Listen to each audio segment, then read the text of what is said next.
আমি শুরু করতে চাই প্রথমেই সবাইকে শুভেচ্ছা এবং আসসালামু আলাইকুম জানিয়ে বিশেষ করে ধন্যবাদ জানাতে চাই voice of reforms. Post July যে সময় আমরা কাটাচ্ছি, এই সময়টা বাংলাদেশের জন্য অত্যন্ত ক্রিটিক্যাল ইন দ্য সেন্স সেটা আমাদের এক্সিস্টেন্যাল একটা সমস্যা দেখা দিয়েছে। বাংলাদেশ স্বাধীন সার্বভৌম রাষ্ট্র হিসেবে টিকে থাকতে পারবে কি না, সেটা আমাদের কার্যাবলীর এখানে সম্মিলিত কার্যাবলীর উপরে নির্ভর করবে। এখানে আমাদের সিকিউরিটি থ্রেটসের কথা বলা হয়েছে। Bangladesh is a very soft state in the sense at the same time it is also a over developed state. তার মানে আপনার রাষ্ট্রের যে সমস্ত কোয়ার্সিভ অ্যাপারেটাস আছে তারা অনেক বেশি শক্তিশালী জনগণের সম্মিলিত ইচ্ছা বা আকাঙ্ক্ষার চাইতে। তো এটাকে মাথায় রেখে আমি যেটা দেখতে পাচ্ছি, বাংলাদেশের সিকিউরিটি থ্রেট আপনার মাল্টিফেরিয়াস, বহু রকমের, আভ্যন্তরিক এবং এক্সটার্নাল বোথ। মোবাশ্বের যেটা বলেছে সেটা দিয়ে আমি শুরু করব যে কোনো রাষ্ট্র যদি আপনার নিজেদের ভিতরে একটা পলিটিক্যাল কমিউনিটি গড়ে তুলতে না পারে, যে পলিটিক্যাল কমিউনিটি ভিতরে হয়তো মতভিন্নতা থাকবে কিন্তু কোর ইস্যুর উপরে তারা সবাই একমত, এই জিনিসটা গড়ে তোলা আমাদের জন্য গড়ে ওঠে নাই বলে আমাদের সিকিউরিটি থ্রেট দেখা দিয়েছে। ইন্টারনাল আমাদের পলিটিক্স, যেটা জেনারেল সাহেব বলেছেন যে পলিটিক্স ঠিক না করলে আমাদের সিকিউরিটি থ্রেট থেকে শুরু করে বহু মাল্টিফেরিয়াস সিকিউরিটি থ্রেট আমাদের যাবে না। And I am very glad he mention this, because আমরা যারা পলিটিক্যাল সায়েন্সের ছাত্রী আমরা কিন্তু সবসময় বলি যে there is no other science but political science. তো পলিটিক্স যদি আপনি ঠিক করেন তাহলে আপনার এই যে আমাদের ইন্টারনাল এবং এক্সটার্নাল যে সমস্ত থ্রেট সেগুলি আপনার অনেকটা দূরীভূত হবে। ইন্টারনাল থ্রেটের মধ্যে আমাদের জেনারেল সাহেব কম্প্রিহেন্সিভ বলেছে আমাদের বহু রকমের থ্রেট আছে। প্রতিষ্ঠান নাই কোনো রকম, প্রতিষ্ঠানগুলি ধ্বংসপ্রাপ্ত। আমাদের সিভিল মিলিটারি রিলেশন এখন একটা হাস্যাস্পদে পর্যায়ে পৌঁছেছে। আপনি বলেছেন পুরোপুরি ধ্বংস হয়ে যায় নাই, হুইচ ইজ কারেক্ট, পুরোপুরি হয় নাই, কিন্তু civil military relation has been fractured. এবং যে কোনো গণতন্ত্রের হার্টে lies the civil military relationship. A civilian government must control the military.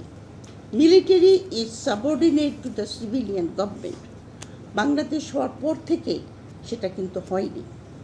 এবং বর্তমান ইন্টারিম গভর্নমেন্টে আমরা যেটা দেখছি সেটা অনেকেই হয়তো প্রকাশ করবেন না, কিন্তু দেখা যাচ্ছে যে প্যারালাল গভর্নমেন্ট চলছে। ইন্টারিম গভর্নমেন্টটা প্রফেসর মোহাম্মদ ইউনূস, আর একটা হলো আপনার ওই যে ছেলেটা বললো কচু ক্ষেতের আপনার একটা প্যারালাল গভর্নমেন্ট চলছে। সুতরাং এটাকে কি করে ঠিক করা যায়? এটাকে ঠিক করতে হলে সর্বপ্রথম আপনার একটা তৃণমূলের দ্বারা নির্বাচিত একটা সরকার দরকার। সেই জন্য আমাদের একটা সুষ্ঠু সুন্দর নির্বাচনের দরকার, যেটা আমরা আশা করছি 12ই ফেব্রুয়ারি অনুষ্ঠিত হবে। আনফর্চুনেটলি আমরা যেটা দেখছি যে এই নির্বাচনটা হয়তো যে জাতীয় নির্বাচন আমরা আশা করছি সেই জাতীয় নির্বাচন হয়তো নাও হতে পারে। And I hope I am wrong. আমার মনে হয় বাংলাদেশ একটা ম্যানেজড নির্বাচনের দিকে যাচ্ছে। এই ম্যানেজ নির্বাচনের দিকে গেলে পরে বাংলাদেশ কিন্তু সংকট থেকে বেরোতে পারবেন না। জেনারেল আমিন যে জাতীয় সরকারের কথা বলেছেন যে parliament will work in the interest of the people, parliament should be accountable, পার্লামেন্টে আপনার সমস্ত কাজের ব্যাপারে ইনক্লুডিং পার্লামেন্টের পার্টস কীভাবে ব্যবহার করা হয় সেগুলির জন্য আমাদের আপনার রিফর্মস দরকার হবে। কিন্তু যেটা আমরা দেখছি যে রিফর্মগুলি প্রফেসর ইউনূস অবশ্য জায়গাটাকে একটু গণ্ডগোল করে ফেলেছেন বলে আমার মনে হয়, উনি মাফ করবেন আমাকে। 11টা কমিশন দিয়ে কোনো রেজাল্ট আমরা পাইনি। উনি যদি একটা নিজে থেকে একটা, জানি না এটা এখন তো টু লেট, বাট সবচেয়ে বেশি যে জুলাই সনদটা তৈরি হয়েছে, সনদটা আপনার একই দিনে নির্বাচনের মধ্যে দিয়ে জুলাই সনদকে উনি, যেটা আমরা দেখতে পাচ্ছি যে জুলাই সনদকে মূল্যহীন করে দেওয়ার একটা ঘটনা ঘটতে পারে। কারণ আমাদের দেশের ভোটাররা কিন্তু আপনার ভোটের ব্যাপারে, যেরকম আমাকে অনেকে জিজ্ঞাসা করেছে, এই যে যারা আপনার আমাদের আন্ডার প্রিভিলেজ গ্রুপ বলে যে আমরা কি ভোট দুইটা দেব, মানে কি ওই ব্যালট পেপারে দুইজনকে ভোট দেব নাকি আলাদা? তো আলাদাটা কি, সেটা কিন্তু কোনো প্রচার নাই সেরকম, যে কিসের উপরে এই জুলাইয়ের ভোট হবে, গণভোট হবে। তো সুতরাং আর একটা জিনিস যেটাতে খুবই একটা আমার কাছে সিকিউরিটি থ্রেট বাংলাদেশের জন্য, যে আমরা যদি সেরকম গণতান্ত্রিক সরকার গঠন করতে না পারি, তাহলে আমাদের external threat like India factor, Myanmar factor, এই দুটাই আমাদের প্রধান আপনার এক্সটার্নাল সিকিউরিটি ব্যাপার। এছাড়া আমাদের সম্মিলিত প্রচেষ্টা থাকতে হবে, আকাশ প্রতিরক্ষার যেরকম দরকার সেরকম আমাদের নেভাল ফোর্স বাড়ানো দরকার।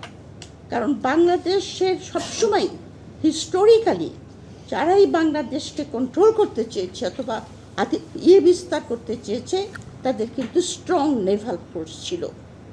তো সুতরাং বহুবিধ কাজ আছে, কিন্তু রিফর্ম জুলাইয়ের যদি না হয়, যদি আপনার গণভোটের জিনিসটা পাস না হয়, এবং এই যে পলিটিক্যাল পার্টিগুলি যে ইশতেহার দিয়েছে খসড়া এখন পর্যন্ত, সেই খসড়াগুলিতে কোনো পরিষ্কারভাবে তারা বলে নাই যে আমরা জুলাই সনদকে আপহোল্ড করব অথবা বিচারকে আমরা সম্পূর্ণ করব। কেউ কিন্তু বলে নাই, বিএনপিও বলে নাই, জামাতে ইসলামও বলে নাই। সুতরাং জুলাই সনদ যদি আমরা সংস্কার, যে কথাগুলি আপনার যে প্রতিষ্ঠানকে ঠিক করতে হবে, সিভিল মিলিটারি রিলেশনকে ঠিক করতে হবে, দেশের যে আপনার পলিটিক্স হবে সেই পলিটিক্স জনগণের জন্য হবে, জনগণকে সংঘবদ্ধ করতে হবে, এগুলি কিছুই হবে না যদি আমরা পূর্ববর্তী রাজনৈতিক প্রক্রিয়ায় ফেরত যাই। এবং জুলাই সনদকে না করে দেওয়া মানে আপনার পূর্ববর্তী একটা ব্যবস্থায় আমরা ফিরে যাওয়ার পায়তারা করতেছি। That in my mind will be the greatest security threat for Bangladesh, because we won't be able to handle neither Rohingya crisis nor আপনার ভারত যেটা ডিমান্ড করছে যে আমার মত মতো একটা সরকার এদেশে আসতে হবে। কারণ জয়শঙ্কর এখানে এসে আপনার খালেদা জিয়ার শোকবার্তা দিয়ে গিয়ে মাদ্রাজে যখন উনি ফেস করেছেন একটা কলেজে শিক্ষার্থীকে, সেখানে কিন্তু উনি একটা থ্রেট দিয়েছেন বাংলাদেশকে, সোজাসুজি না, পাকিস্তানের কনটেক্সটে বলেছে যে আমাদের নেবার যদি আমাদের ইন্টারেস্টগুলি না দেখে, তাহলে আমাদের পানির সমস্যাটা নিয়ে এসছে সেই পাকিস্তানের কনটেক্সটে, যে পাকিস্তানের সিন্ধু নদীর পানি আমরা দেব কিনা ঠিক করব, পাকিস্তান যদি তার সন্ত্রাসবাদ বন্ধ না করে। এটা মনে রাখতে হবে যে বাংলাদেশে কিন্তু আপনার গঙ্গার পানির চুক্তি শীঘ্রই হবে। সুতরাং এটা একটা ভেইল কাইন্ড অফ মেসেজ যে আমাদের মত মতো না চললে পরে আমরা পানির হিস্সা নিয়ে কথা তুলব। এখন পানির হিস্সা নিয়ে কথা তুলতে পারে কে? ইন্ডিয়ার সঙ্গে একটা ট্রুলি রিপ্রেজেন্টেটিভ গভর্নমেন্ট, জনগণের সংযমত্ব শক্তির দ্বারা যে সরকার প্রতিষ্ঠিত হবে এবং পরিচালিত হবে, এবং সেই সরকারের সামনে যে সমস্ত, এবং ওই একটা সরকার আপনার তৈরি হলে পরে যে সরকারটাকে কন্টিনিউয়াসলি ইকোনমিক অ্যাকাউন্টেবিলিটি, ইকোনমিক না শুধু পলিটিক্যাল, ইন এভরি রেসপেক্টে অ্যাকাউন্টেবল রাখতে পারবেন, সেই সরকারটাই আপনার বহুবিধ সিকিউরিটি থ্রেট যেটা বাংলাদেশে আছে, যেরকম ইন্টারনাল সিকিউরিটি থ্রেট আমরা শুনলাম, ফুড সিকিউরিটি আছে, তারপরে আপনার মানে জলবায়ু আছে, সবচেয়ে বড় আমাদের সিকিউরিটির ব্যাপারে যেটা হ্যান্ডেল করতে হবে সেটা হলো আমাদের ইকোনমি। আমাদের লক্ষ লক্ষ ছেলে চাকরি নাই, আমাদের এডুকেশন সিস্টেম ভেঙে পড়েছে, আমাদের শিক্ষা ব্যবস্থার মধ্যে আমরা সেই জাতীয় জনগণ আর তরুণ দল গড়ে তুলতে পারিনি যারা বাইরের দুনিয়ার সঙ্গে আপনার কাজ করতে পারবে। কর্মক্ষমতায় কম্পিটিশনে আমরা অনেক পিছিয়ে আছি ইন্ডিয়ার থেকে। আমাদের যারা বাইরে কাজ করতে যায় তারা সাধারণত অনেক লো স্যালারি পায়, কারণ তারা সেরকম স্কিল না কম্পেয়ার টু ইন্ডিয়া। সুতরাং অনেক রকমের জিনিস আছে যেগুলি ঠিক করতে হবে।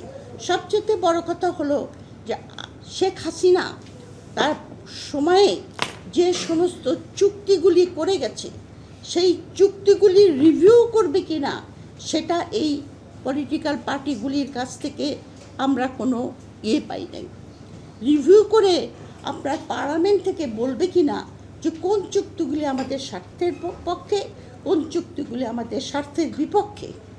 এটা না করলে পরে আপনি যে ধরনের আপনার টাইট একটা হোল্ড যেটা ইয়ের উপরে এসেছে সেটা আপনার যেতে পারবে না।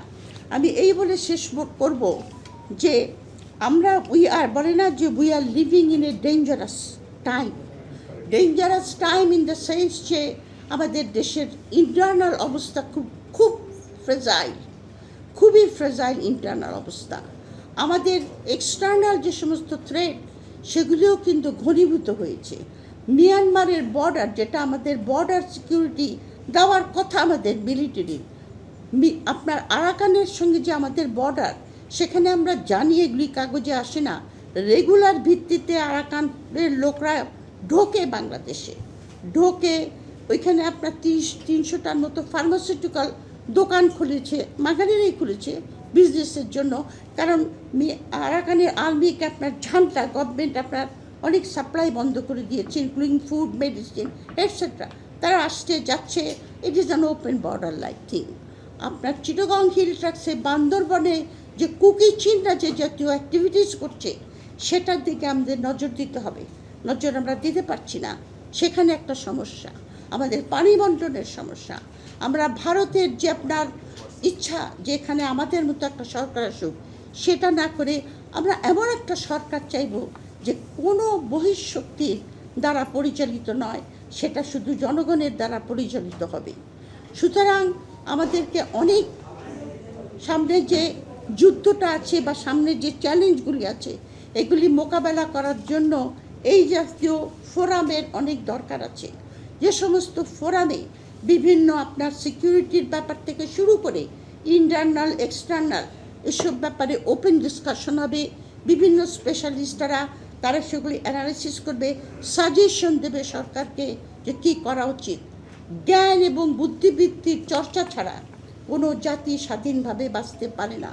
সুতরাং আমি এটার উপর সবচেয়ে বেশি জোর দেব যে আমাদের এডুকেশন সিস্টেমকে ঢেলে সাজিয়ে ওই জাতীয় জনগণ আমরা তৈরি করব যারা আপনার বহির্বিশ্বের সব মোকাবেলাকে চ্যালেঞ্জ করতে সক্ষম হবে।